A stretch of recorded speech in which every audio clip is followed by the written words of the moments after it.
to revolutionaries from Latin America to Africa. His commitment to socialism was unwavering, though his power finally began to fade in May 2006 when a gastrointestinal ailment forced him to hand over the presidency to Raul in 2008, provisionally at first and then permanently. His defiant image lingered long after he gave up his trademark Cohiba cigars for health reasons, and his tall frame grew stooped. Desaparezca la filosofía del despojo y habrá desaparecido la filosofía de la guerra. Desaparezcan las colonias. Desaparezca la explotación de los países por los monopolios. Y entonces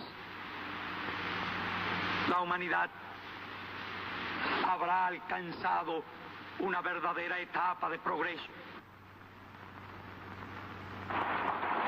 He survived long enough to see Raul Castro negotiate an opening with U.S. President Barack Obama on December 17, 2014, when Washington and Havana announced they would move to restore diplomatic ties for the first time since they were severed in 1961. Castro attended Jesuit schools, then the University of Havana, where he received law and social science degrees. In retirement, Castro voiced unwavering support as Raul slowly but deliberately enacted sweeping changes to the Marxist system he had built.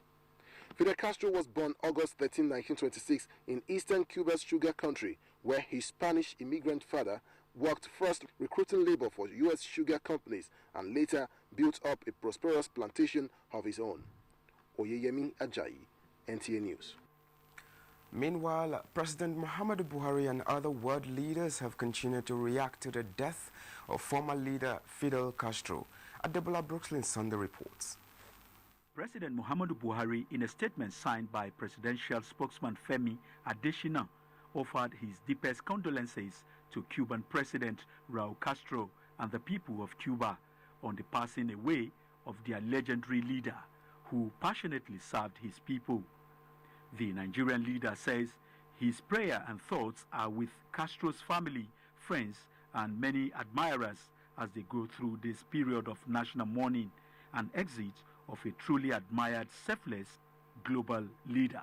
And President-elect of the United States of America, Donald Trump, on Twitter says, free and independent Cuba Fidel Castro and his allies Buttes become an influential member of the international community and an inspiring example for other nations. Russian President Vladimir Putin said in a telegram, Fidel Castro was a sincere and reliable friend of Russia. Mexican President Enrique Pena Nieto says on Twitter that Fidel Castro was a friend of Mexico, promoting bilateral relations based on respect, dialogue, and solidarity. And Pope Francis, in his words, says Fidel Castro was a larger-than-life leader who served his people for almost half a century. Adebola, Brooklyn Sunday, NTA News. And the former Permanent Secretary, Ministry of Foreign Affairs, Ambassador Joe Keshi, earlier spoke to sister station NTA News 24 about the death of the revolutionary Castro, which observers say triggered joy and grief from critics and supporters. He was so many things to so many people. So if you're on the right of Fidel Castro, you're probably among those who today are rejoicing that the man is dead. But if you're on the side of the Cuban people and the rest of us in this continent, we are really very sad to miss a man who, in times of need, came to the aid of Africa in so many ways. So he was different things to so many people, and so Mrs. Aisha Hassan and captains of industry. Vice President Osinbajo, who identified Anambra State as the hotbed of industrial and commercial activities in the country, said the initiative is in line with the policy of President Muhammadu Buhari's administration to engage in backward integration so as to reduce the nation's dependence on importation. Professor Osinbajo says the central bank will work out modalities for the funds to be provided. 30% of our foreign exchange is spent on importing refined petroleum. So if we're able to deal with that, because we're trying to do work the refineries at the moment, all our refineries were bringing in new investments in those refineries so that we can produce refined petroleum locally. This visit will bring the success and the hope for us. The meeting wrapped up the industrial tour by the Vice President in Anambra State. From the Governor's Lodge, Amobia, Benson Osadebe, NTA News. As Nigeria and the United Arab Emirates seek to build closer relationship and economic ties, Vice President Yemi Osinbajo has left Abuja for Abu Dhabi on the invitation of the Crown Prince of Abu Dhabi, who is also the Deputy Commander-in-Chief of the United Arab Emirates Armed Forces, His Highness Sheikh Mohammed bin Zayed Al Nahyan. He is representing President Muhammadu Buhari as a special guest at the 8th race of the Grand Prize of Union Airways for Formula One, organized by Abu Dhabi, holding this weekend. Considered as the biggest international sporting event in the Middle East, the race attracts global attention and the presence of several heads of states and governments from across the world.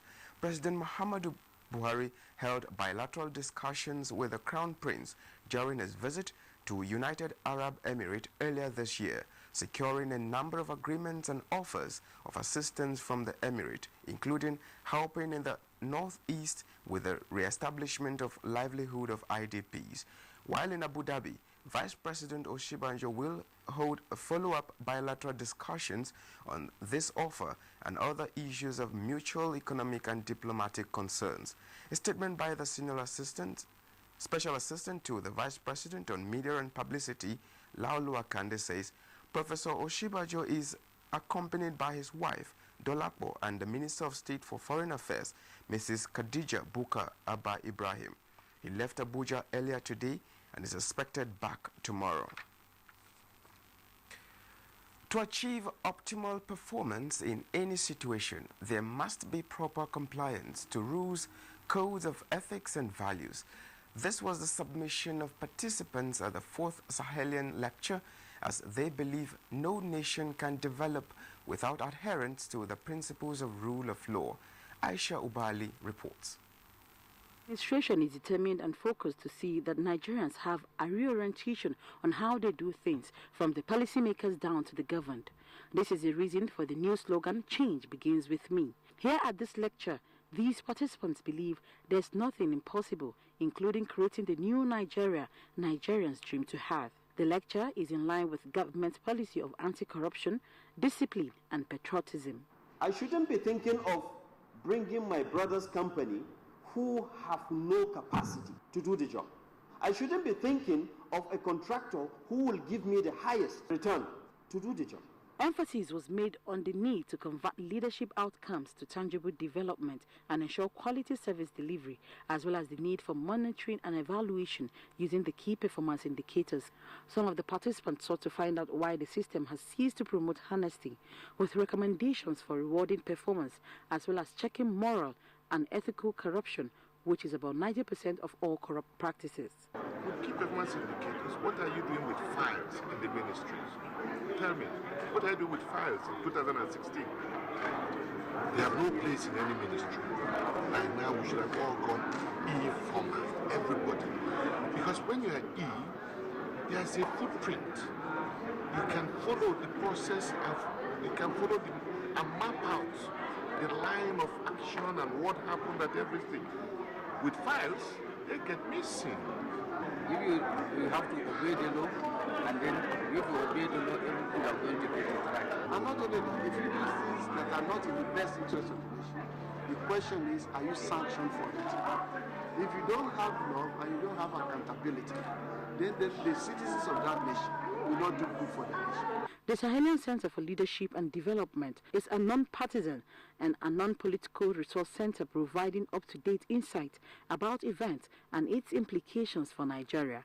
In Abuja, Aisha Uba Ali, NTA News. If you're just joining us, you're watching the news on NTA International. There will be more news after the break, so please don't go away.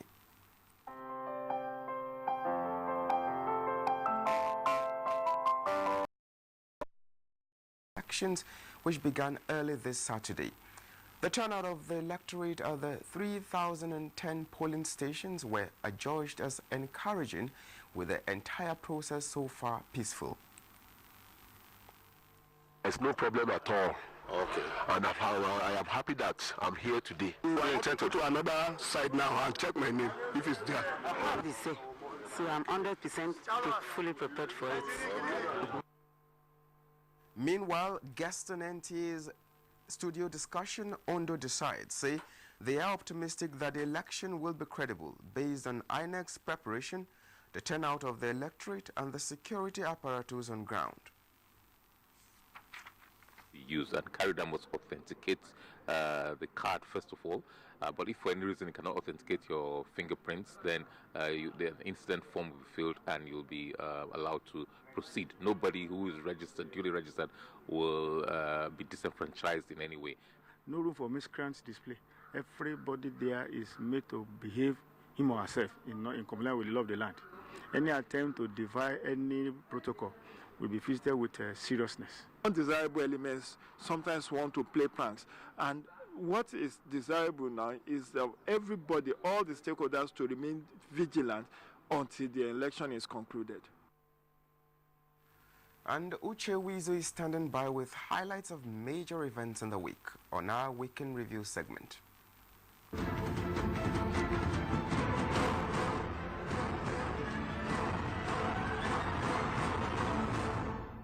A warm welcome to these segments of the news.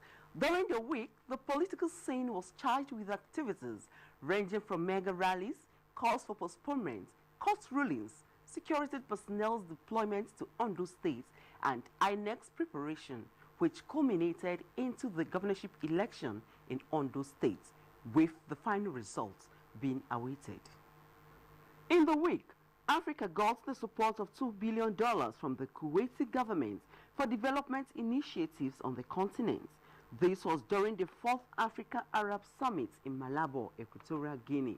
It is a good thing that we're here, and we've deepened our relationship with the Arabs, both within Africa and in the Gulf. Back in Nigeria, President Buhari assured the Good Governance Group who came on a solidarity visit that the issue of pardon will not suffice in the 2017 budget. And to give credence to the federal government's resolve to support the private sector in reviving the completion of business premises and the payment of tenement rates and property taxes till further notice. The week's meeting of the Federal Executive Council hoped for a better fourth quarter based on the improvements recorded in the nation's oil sector. And in the mining sector, a deal was sealed for Nigeria to partner the Chinese National Geological Survey for the exploration of mines in Nigeria. The deal was signed in Beijing, China. On agriculture, government's determination to revamp the agriculture sector made it adopt a national single quality management for zero rejection of produce and warned grain merchants to abide by the regulations on standard and quality control. Talking security, the federal government received a draft roadmap of options to strengthen the national weapon and ammunition management in line with international voluntary standards. At the 4th Commonwealth Public Relations Congress in Lagos, Minister of Information and Culture, Lai Mohammed, advised public relations practitioners to brace up to contemporary practices as only way to remain relevant in the profession. We strive to project a positive image for the government and keep the citizens informed of government activities. The week under review witnessed another success story in the health sector with the introduction of Soteria Cardiac Platform, a new technology for the prevention and treatment of cardiovascular diseases. And on the sports scene, Nigeria stepped up in the latest FIFA ranking. Stephen Gerrard retired from football, and Andy Morrell hoped to sustain world #1 ranking in 2017. And on this sporting notes, we wrap up these segments of the news. Don't go away. I am Uche Wizu. The news continues shortly. Many thanks, Uche Wizu. Now let's join Adebola Brookslyn Sunday for other news around the world. Report says South Sudan has agreed to the deployment of regional force. The decision comes after months of hesitation by South Sudan after increase in violence erupted in Juba. South Sudan was engulfed in the strife since December 2013, 2 years after gaining independence. In response, the UN Security Council authorized the deployment of an additional 4,000 troops from East Africa. Meanwhile, officials in Wisconsin are preparing to conduct a full recount of the votes from the U.S. election in the states. A formal request for the recount was filed by Green Party's nominee, Jill Stein. Dr. Stein has also pledged to file for recount in Michigan and Pennsylvania. Dr. Stein's website says it is concerned over possible Russian interference in the run-up to the votes. Adebola, Brooklyn Sunday, NTA News. Nigeria and Rwanda have over the years enjoyed a cordial bilateral relationship. To further strengthen this tie, the Rwandan community in Abuja is partnering with sportsmen and women in the Federal Capital Territory to promote a cleaner environment through a concept known as Umuganda. Chukunonso Wabweze has the details. Just like Nigeria's monthly sanitation exercise, Rwanda's Umuganda is a collective manual work carried out by members of the community to solve problems that affect them individually and collectively. This communal challenge-solving initiative that engenders service above self and solidarity has gone beyond the borders of Rwanda. In Nigeria, the Rwandan community in Abuja, through its High Commission, is set to collaborate with members of the Abuja Tennis Club and other users of sporting facilities at the Package B of the National Stadium to ensure that the aesthetic values of the complex is not lost. In Uganda, as far as we presented the concept, comes as a homegrown solution that can indeed help solve some of the problems that can't be solved by relying on outside factors that we don't control. Government has done well by building this edifice for us and giving us this wonderful environment. But government cannot do everything. We need the involvement of the private sector. We need people, good-spirited Nigerians, to come to the aid of sports development in Nigeria. It is expected that when the Umuganda project kicks off in January 2017, the National Stadium Abuja will be given a facelift that will take its pride of place among sports facilities globally. Chukunonsongwa Bueze, NTA News. And time now for a quick check on Sunday's weather prospect for Nigeria and some world cities.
Weekend deal, 6:30 a.m. to 9 a.m. every Saturday and Sunday. Africa's biggest deal.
My name is Omotayo Odoide, and I am a photographer for Twinkle Star, Nigeria. It started as a hobby, first of all, even though I went to a film school. But the photography itself started as a hobby for me, something I love to do. I had some training in school, and then the interest also sustained me, so both of them worked for me. Okay. Tell us about your specialization in photography. Okay, it's basically babies and pregnant women, babies and maternity. We take from bumps to birth. From babies, we take, for babies, we take from their first day in the hospital to as old as they are, as long as they're still kids, as young as 10 to 13 years old. And then for pregnant women, we can take from conception to 9 months, and even baby's first day in the hospital. Okay, working with kids is actually fun because, you know, it's wonderful working with kids. It's fun working with kids. You can get what you want, and, you know, and in looking at it in Nigeria, we have people doing more we have people doing photography in more aspects than in baby photography. So baby photography stroke maternity is one very aspect of photography that is not very rampant, and then there's a need to actually capture those moments when kids are kids and when women are women, talking about when they are pregnant and all that. So it's very interesting. It's a very interesting field of photography. Working with kids, you don't have to stage them. You just let them be themselves. You just do those things. First of all, you have to come down to their level. They don't want it when you are behaving as an adult. They want you to behave like a kid. Then they can easily relate with you because they feel, okay, this is some female photographers. First of all, you have to have the passion for it, because if you do not have the passion for photography, then there's no way you can excel. Then secondly, you have to be determined. It may not be so easy, so rosy, it may not be as it seems at first, but at the end of the day, it's worth it. I intend to take